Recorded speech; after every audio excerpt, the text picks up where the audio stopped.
Coucou tout le monde, c'est Angélique, et ben voilà, je suis très heureuse de vous retrouver pour une nouvelle vidéo. Donc aujourd'hui, je voulais vous présenter deux livres, ou plutôt deux rééditions de livres. Donc il s'agit des collections des bibliothèques de Poudlard, donc c'est le Quidditch à travers les âges, et les animaux fantastiques. Alors celui-ci c'est la première édition, hein, vous voyez, elle est plutôt basique, vraiment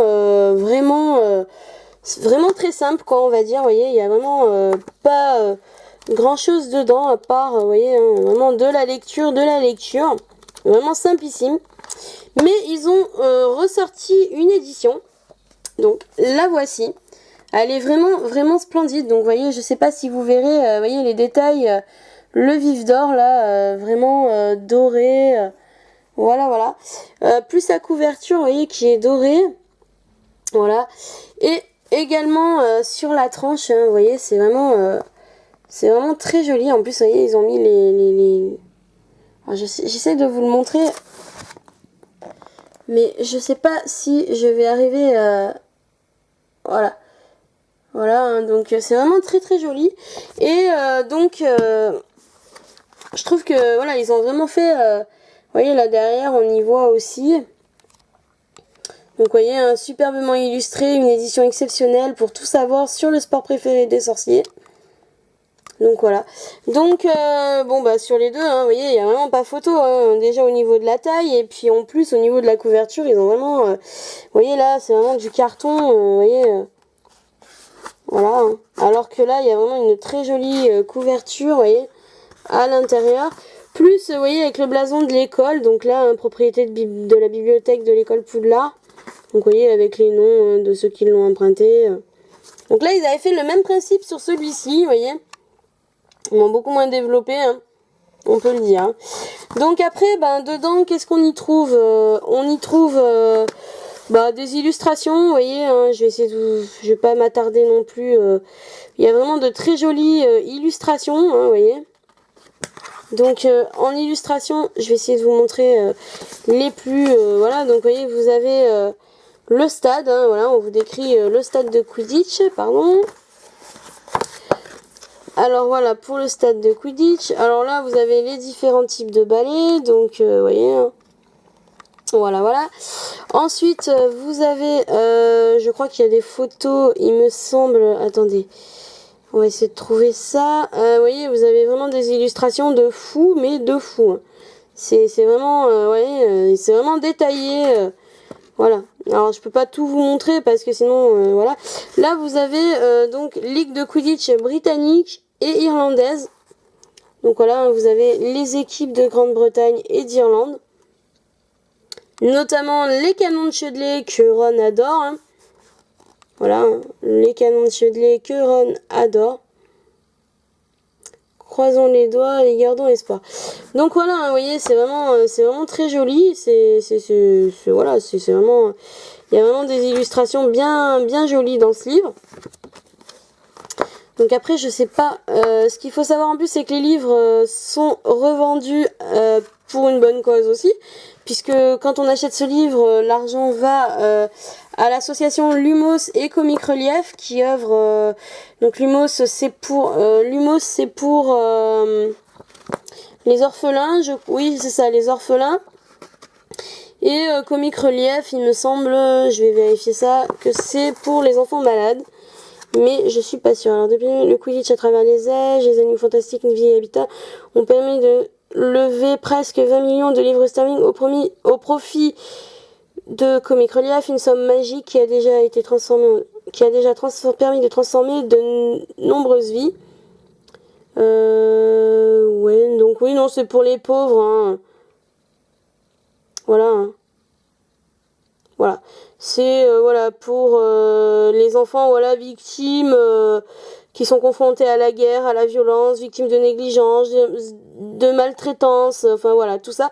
Et Lumos lui œuvre pour les orphelins, donc c'est pas mal. Donc ce qu'il faut savoir c'est que voilà pour le prix de base il est à 12,90 €, hein, vous voyez.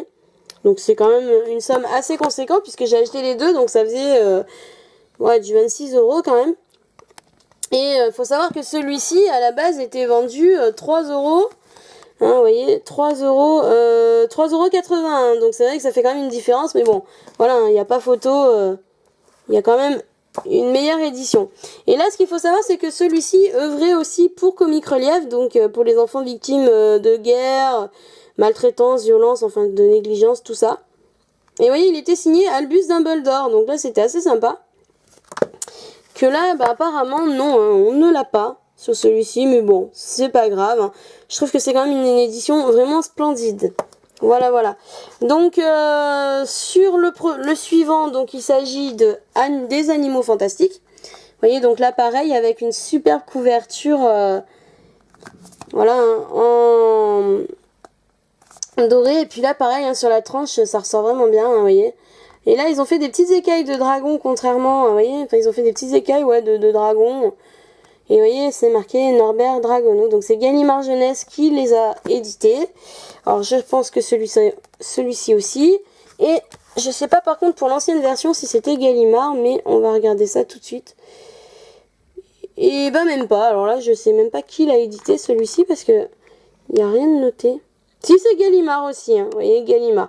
En collaboration, donc c'est toujours Wizard Books qui est en collaboration avec les éditions Gallimard Jeunesse. Donc je suppose que là aussi, c'est du Wizard Book. Oui, c'est ça, Wizard Book.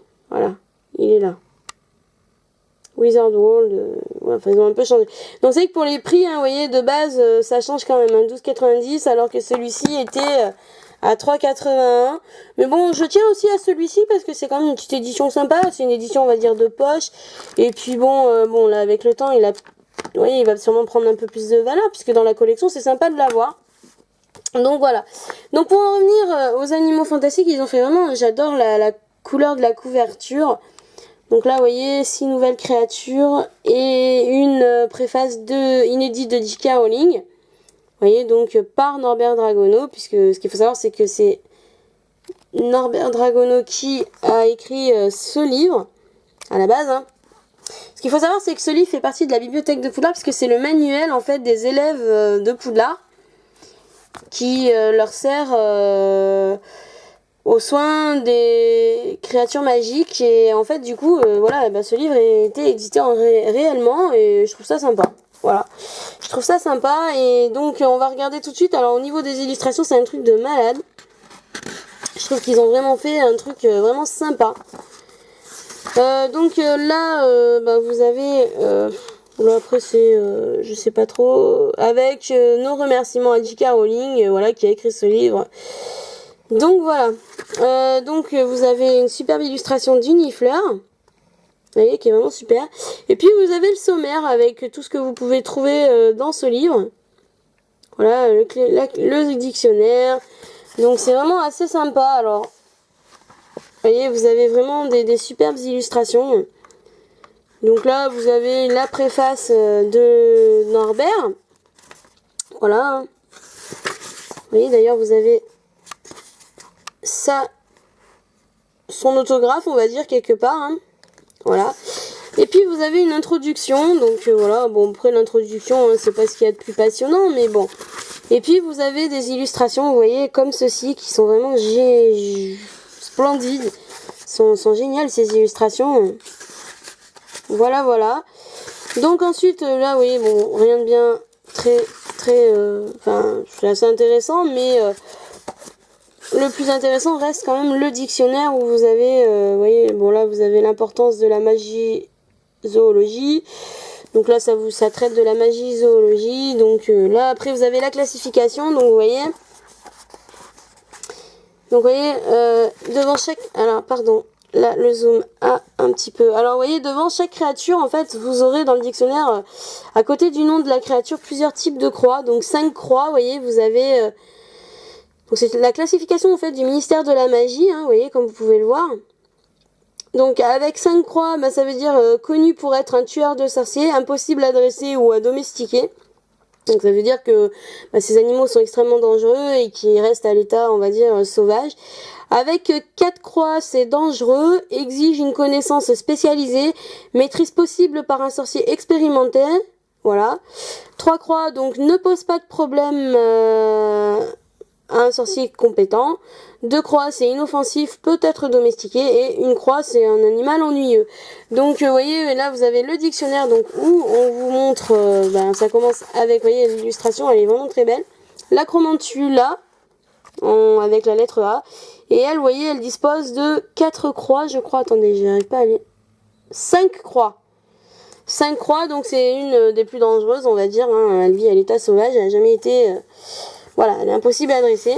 Ensuite, voilà, je vais pas vous retracer toutes les créatures, mais elles sont classées par lettres. Donc en B, vous avez le basilic, qui lui est pareil, 5 croix, donc impossible à domestiquer. Et puis en plus, vous voyez, l'illustration est vraiment magnifique. Alors là, franchement, il n'y a rien à dire, elle est vraiment splendide. Et puis, nous avons donc toujours tous les animaux qui se classent en A. Ensuite, ah oui, en B du moins, parce que là, on était dans les B. Donc là, vient les lettres C, les animaux en C. Donc en C, là, nous avons le centaure. Donc c'est le plus connu, hein. En général, en premier, le centaure, le cheval ailé et la chimère. Donc, vous voyez, ça, c'est une chimère. Voilà. C'est très très joli. Enfin, vous voyez, les illustrations, ils se sont vraiment pas moqués de nous et ils ont vraiment fait un travail magnifique. Alors après, nous passons au D, donc le demi-guise, qu'on voit d'ailleurs dans le film Les Animaux Fantastiques. Donc le demi-guise, il nous présente 4 croix, donc voilà, il reste quand même dans les dangereux. Et puis nous avons, vous voyez, sur certaines pages des petites, vous voyez, le doxy, là vous avez des petites, voilà. Alors après on passe au dragon. Au dragon. Donc le dragon, je crois qu'il est, pareil, il doit disposer de 5 croix, oui c'est ça, 5 croix. Donc voilà. Et vous avez vraiment une superbe, mais alors quand je dis superbe, c'est une magnifique illustration de dragon. Vous voyez, c'est vraiment... Et en plus, elles sont tellement grandes que, vous voyez, ça passe même pas dans le cadre pour que vous voyez bien. Vous voyez, hein, avec les flammes, enfin, c'est vraiment magnifique. Je le conseille vraiment, ce livre, pour les fans d'Harry Potter, parce que ça, c'est un des livres à avoir dans sa collection de livres Harry Potter. Surtout qu'ils font partie de la bibliothèque de Poudlard. Donc, voilà, en eux, nous avons voilà. Et nous avons le Erkling. Donc après, moi je l'ai lu, franchement j'ai beaucoup apprécié, mais je l'avais déjà lu, mais il n'était pas aussi détaillé. Parce que là il est vraiment détaillé. Et avec des illustrations, voilà, juste, vous voyez, là c'est vraiment... c'est vraiment à couper le souffle et franchement je regrette pas de les avoir achetés. Donc en CG, vous voyez, vous avez... voilà, encore une illustration vraiment superbe. Donc ensuite en H, nous avons le Hiddebehin. Alors là, je sais pas. Après, vous voyez, vous avez vraiment une illustration encore. Voilà. Donc là, vous avez en J le Jarvet, qui doit être ici d'ailleurs. Alors après, c'est vraiment très joli, hein. Il n'y a rien à dire. En K, vous avez le Kappa, Kepli. Donc voilà, hein, vous voyez, là j'essaie de vous le montrer en entier. Elle est vraiment, vous voyez, l'illustration, elle est... Franchement, je les félicite sur les dessins, enfin la qualité des illustrations qu'ils ont mis dans les livres. C'est vraiment, ils ont vraiment dû bosser dur. Hein. Voilà, donc en L, vous avez le... Voilà, et bien sûr, vous avez une très jolie illustration en bas. Donc, vous avez ensuite la licorne, hein, bien sûr, la créature magique la plus connue. Et là, pareil, hein, vous voyez, l'illustration, regardez, rien que la tête de la licorne, elle est... Voilà, quoi, c'est juste... ça donne vraiment envie de lire le livre, en plus de ça, hein, parce que... Voilà, c'est quelque chose... Donc voilà, ensuite, nous avons... Malaclo, donc ça, c'est quoi comme créature, je me rappelle plus. C'est une créature terrestre qu'on trouve principalement sur les côtes rocheuses d'Europe, donc voilà. Et il comporte, il est pas classé, si 3 croix, donc ouais, il reste. Donc voilà. Voilà, voilà. Donc ensuite, vous avez donc tout, voilà, c'est tout classé, c'est un dictionnaire. Et puis bien sûr, vous avez le nifleur. Hein. Voilà, le petit nifleur qui est ici.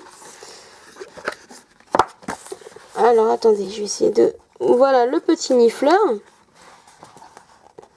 Voilà, voilà. Il est vraiment très joli, hein. Notre petit nifleur. J'adore. J'adore, j'adore. Donc là, pareil, vous avez le... l'Okami, voilà, qu'on voit d'ailleurs dans le film Les Animaux Fantastiques pour ceux qui l'ont vu, qui à la base rétrécit et peut rétrécir, grossir, enfin selon l'espace qu'il a, voilà. Et ensuite nous avons l'oiseau tonnerre, que l'on voit également dans Les Animaux Fantastiques, que j'ai trouvé vraiment majestueux dans le film. C'est mon préféré d'ailleurs dans le film. Voilà, donc là vous avez une superbe illustration. Hein. Et ensuite, bon là vous avez le phénix. Hein, sans grande surprise, bon, il fait partie... Il a quand même 4 croix, moi j'aurais pu dire moins, je pensais qu'il se domestiquait. Vous voyez, comme quoi, j'ai pas regardé la classification quand j'ai lu le livre non plus, j'ai pas vraiment fait attention, j'ai surtout lu le descriptif de la créature. Donc là, nous avons le quintapède.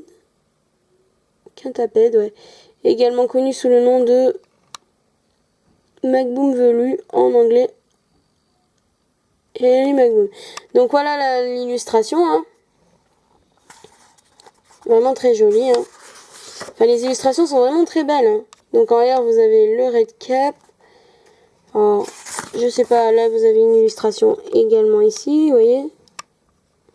Donc là, ça doit être... Voilà. Donc c'est vraiment très joli, hein. C'est, vous voyez, c'est... Donc là, vous avez la salamandre. Donc là, je cache un peu l'illustration, mais c'est tellement difficile de tenir le livre ouvert. Vous voyez, j'essaie de vous montrer vraiment, vous voyez, hein, l'illustration dans sa totalité. Vraiment très bien fait. Hein. Je trouve qu'ils ont vraiment bien bossé. Donc voilà, et puis ensuite, là, nous avons quoi? Nous sommes toujours dans les S, donc voilà. Donc vous voyez, hein, c'est vraiment bien classé, il n'y a rien à dire. Donc voilà. Donc j'essaye de vous les montrer le plus rapidement possible. Donc là, il n'y a plus d'illustration, s'il y en a une là. Et ça représente le Vampuscat ou Vomatou. Et voilà, vous voyez, ça ressemble à un chat, hein, tout ce qu'il y a de plus basique, on va dire. Voilà. Et puis là, bah, le Yeti, vous avez, donc là on vous et puis ensuite là, vous avez donc le répertoire des créatures étudiées dans cet ouvrage. Donc vous avez tout le répertoire en A, en B, enfin vous retrouverez tout. Voilà, si vous cherchez une créature dedans, bah, vous pouvez vous reporter à cette page et on vous dira où elle se trouve. Enfin, tout du moins, quelles créatures y sont répertoriées. Comme ça, si vous ne savez plus, ben, vous pouvez le savoir. Donc après, vous avez à propos de l'auteur, donc là, c'est voilà, c'est une petite biographie, on va dire, rapide de Norbert Dragono. Vous voyez, Norbert Artemis Fido Dragono est né en 1897. Son intérêt pour les animaux fantastiques est encouragé par sa mère. Voilà. Donc en fait, c'est une bio rapide sur Norbert Dragono. Donc ensuite, bah là vous voyez, vous avez une très jolie illustration aussi d'un dragon. Vraiment très joli. Hein. Non, ils ont vraiment fait du bon boulot sur ce livre. Et puis bah là vous avez les deux partenaires, enfin voilà, les deux partenaires du livre, donc qui sont Comic Relief et Lumos. Donc Comic Relief qui lutte pour pour les victimes de violences, enfin voilà, pour les enfants qui vivent dans des conditions difficiles en fait et sont confrontés à la guerre, à la violence, victimes de négligence, de maltraitance, voilà. Et Lumos lui œuvre pour les orphelins en gros, voilà. Donc quand vous achetez ce livre, et ben l'argent est divisé pour ces deux associations. Voilà, en plus on fait une bonne action, on se fait plaisir et on fait une bonne action. Donc il n'y a rien d'autre de plus à ajouter. Après si vous avez un petit le préface de J.K. Rowling. Voilà, donc puisque ça fait partie de son œuvre. Et puis Voilà, voilà. Donc après, ben, ça fait partie du trio. Ah, alors, attendez, je vais essayer de retourner cette page parce qu'elle a l'air... Voilà. Donc là, vous avez voilà la bibliothèque de Poudlard qui comprend donc les animaux fantastiques, les contes de Biddle le Barde et le Quidditch à travers les âges qui est ici. Donc j'ai pas les contes de Biddle le Barde, mais je compte l'acheter, mais bon, je l'achèterai un peu plus tard. Donc vous voyez, on vous retrace, voilà. Hein. Donc les contes de Biddle le Barde est vraiment bien aussi parce qu'il est de couleur violette, enfin pourpre. Il est vraiment très joli. Et donc voilà. Donc franchement, je recommande vraiment ces deux livres. Voilà, je recommande vraiment ces deux livres. Ben pour les fans parce que c'est bien d'avoir ces livres dans sa collection parce qu'en plus ils sont vraiment très jolis. Alors moi les animaux fantastiques du coup je me retrouve avec deux éditions du Quidditch à travers les âges, mais c'est pas grave parce que celui-là il est plutôt en format de poche et il est beaucoup moins détaillé que celui-ci, donc pour la maison c'est vrai que je préfère quand même lire celui-ci parce qu'il est quand même beaucoup plus intéressant que celui-ci, ben voilà, dans le sac à main ou des choses comme ça si on veut le relire. Mais bon, c'est vrai qu'au niveau du prix, voilà, celui-là aussi, comme je disais, était en partenariat avec Comic Relief. Mais bon, voilà, au niveau du prix, il était à 3,81 € et vous voyez, on vous disait pour chaque livre acheté, une somme minimum de 2,74 € sera reversée à l'association Comic Relief. Donc voilà, et là, je pense qu'ils doivent reverser... Je pense qu'ils doivent reverser. Alors, ils disent pas ce qu'ils reversent. Ils disent pas vraiment ce qu'ils reversent. Alors, attendez. Non, ils ne disent pas. Non, ils disent pas combien ils reversent. Mais je pense que là, ça doit être l'intégralité. Puisque. Ouais, cela, ça doit être l'intégralité. Puisque, bon, ceux-là sont faits au profit. Donc voilà pour cette vidéo, hein, elle touche à sa fin, donc j'espère que cette vidéo vous aura plu. Donc n'hésitez pas à liker la vidéo si elle vous a plu, laissez vos avis et vos commentaires sur ces deux ouvrages, et puis bah, n'hésitez pas à partager la vidéo également, vous abonner si mes vidéos vous plaisent. Sur ce, moi je vous fais de gros bisous et je vous dis à une prochaine vidéo.